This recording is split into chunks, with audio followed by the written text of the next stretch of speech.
અત્યારે જે એસઆઈઆરની પ્રક્રિયા પૂરા રાજ્યમાં ચાલી રહી છે તેમાં સુરેન્દ્રનગર જિલ્લામાં દૈનિક બુલેટિન દરરોજ પ્રસિદ્ધ કરવામાં આવે છે, જેમાં ફોર્મ નંબર 6, ફોર્મ નંબર 7ના જે પણ વાંધા દાવા અરજી આવી હોય તેની માહિતી ઓફલાઈન તેમજ ઓનલાઈન ચૂંટણી પંચ દ્વારા પૂજા પારદર્શી રીતે મૂકવામાં આવે છે.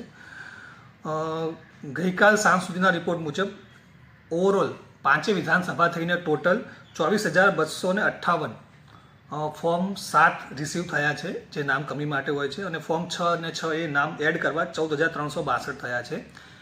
આ સાચા આંકડા છે.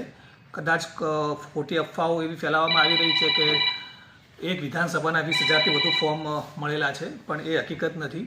ઓવરઓલ પૂરા જિલ્લાના 24,258 ફોર્મ 7 રજૂ થયેલા છે, અને રજિસ્ટ્રેશન ઓફ ઇલેક્ટોરલ રૂલ્સ 1960ની કલમ 20 અને કલમ 21 મુજબ તેનો નિયમ મુજબ જ નિકાલ કરવામાં આવશે. જે પણ વાંધા અરજી મળી છે નામ કમી કરવા માટે, તેમાં સુનાવણીની યોગ્ય તક આપ્યા પછી જ એમાંથી નામ કમી થઈ શકે છે.